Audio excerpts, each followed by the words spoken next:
In the last few years, there's been a talk about whether or not single-player games are a dying market, with multiplayer games being the way of the future.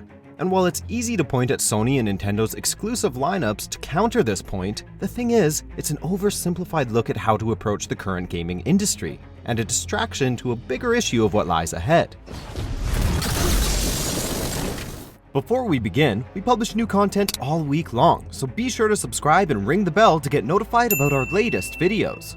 Multiplayer games are as old as gaming itself, with the oldest arcade game Space War being a one-on-one multiplayer experience. And single-player games are as relevant in gaming culture now as they've ever been, with more critically acclaimed titles in the last decade being mostly single-player adventures. So the idea that the two genres of games won't be able to coexist in the future is a ridiculous notion. No, the debate shouldn't be about single-player versus multiplayer, but rather traditional self-contained games versus games as a service.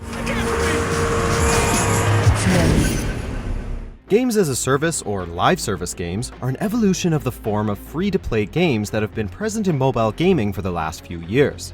They've now since started to take on a more large-scale form in the $60 AAA console and PC gaming markets, usually consisting of the following traits. They have frequent in-game events or updates, they're often a shared world with other players either on a small or large scale, they harbor some form of revenue stream, usually with microtransactions or subscription services, they rely on personal reactive experiences as opposed to narrative stories, they include a slow RPG-style progression system to entice players to grind more, and they may offer rewards for playing daily. Steal the money if you have to, but don't rob me of my customers! Arguably, the most successful to handle live service titles is Blizzard, mostly thanks to World of Warcraft and its endless list of in-game events and expansions, while also earning revenue through subscriptions and eventually microtransactions. Diablo 3 is also a prime example of a live service game that constantly receives new content updates and in-game events, while also generating a healthy revenue stream, even if it got off to a very rocky start with its auction house.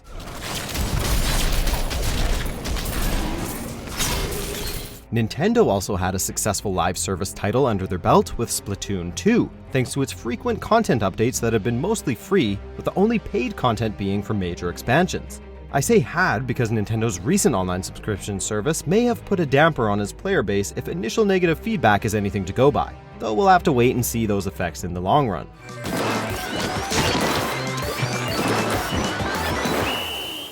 Then of course there's Fortnite, the game that took the world by storm and continues to maintain a successful player base due to its seasonal events and unique experiences.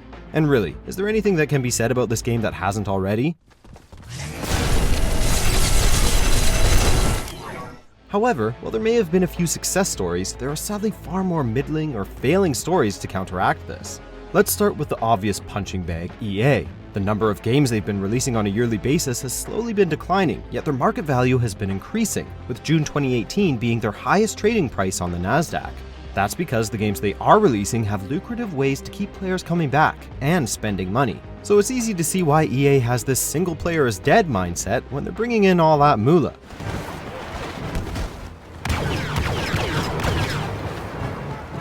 Ubisoft has also seen a similar trend, and while they still offer strong single-player offerings like Assassin's Creed and Far Cry, those same titles now also include monetary schemes and weekly challenges to keep players coming back. That of course is to say nothing of their major multiplayer titles in Rainbow Six Siege and The Division. Yet despite their yearly releases becoming slower, once again their market value is booming. In fact, their CEO, Yves Guillemot, openly admitted that their growth in revenue has mostly been attributed to live service titles.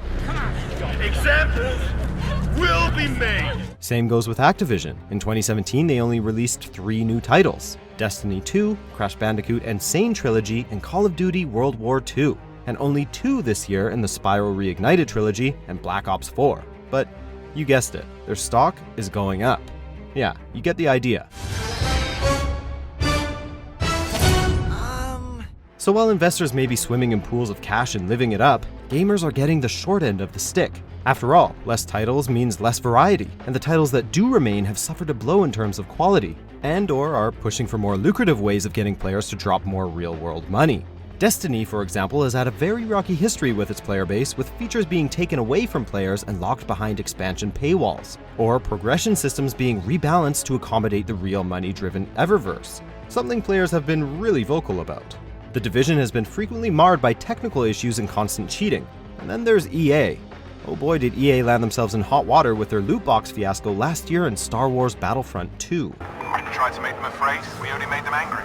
The thing is, however, that while these titles receive frequent backlash, it doesn't change the fact that their profitability is extremely enticing, to the point that other publishers are slowly catching on. Do you want to know why Microsoft's exclusives have been struggling as of late, especially compared to Sony and Nintendo? They seem to be diverting a lot of their resources into live service titles. Most notably, two of their biggest titles earlier in the year were Sea of Thieves and State of Decay 2. Both games were designed to be shared world experiences with frequent expansions, and both suffering critically for not providing enough content from the offset. Even Forza Horizon 4 seems to be focusing on having frequent in-game events, though fortunately they seem to be ditching microtransactions. Most importantly though, it was recently discovered through a job listing at 343 Studios that Halo Infinite, Microsoft's flagship franchise, will also be a live service title, though to what extent remains unclear.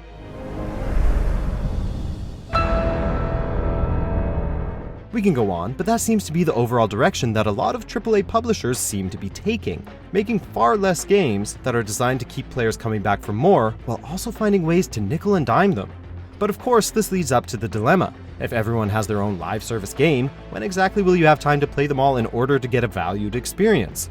A gamer's time is very valuable, as many of us go to school or work full-time jobs, not to mention needing time to socialize with friends and family members.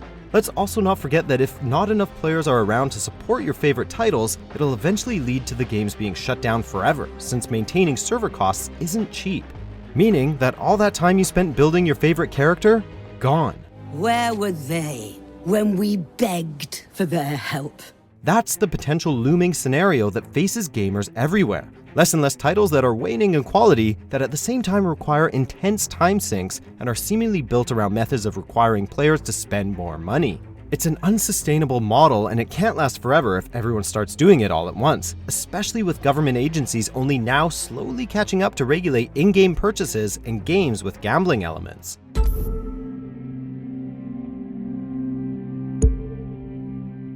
We should stress that live service games aren't inherently bad. After all, the titles we mentioned earlier are still widely beloved by millions of fans the world over, and so long as they're satisfied, they should be allowed to enjoy their experience with the games they like.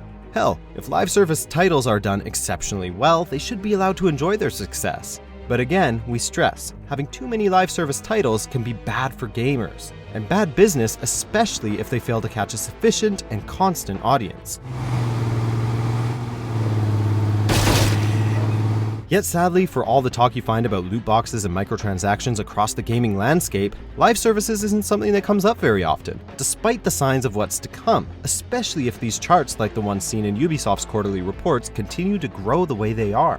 So let's talk about live service titles. Start in the comment section down below about what you do and don't like about live services, and maybe get a discussion going with your friends. If you have your own YouTube channel, even if it only has 5 to 10 subscribers, talk about your feelings about them. After all, most publishers have said they're open to player feedback about live service titles, so provide feedback. You're a good friend, but you're bad with money.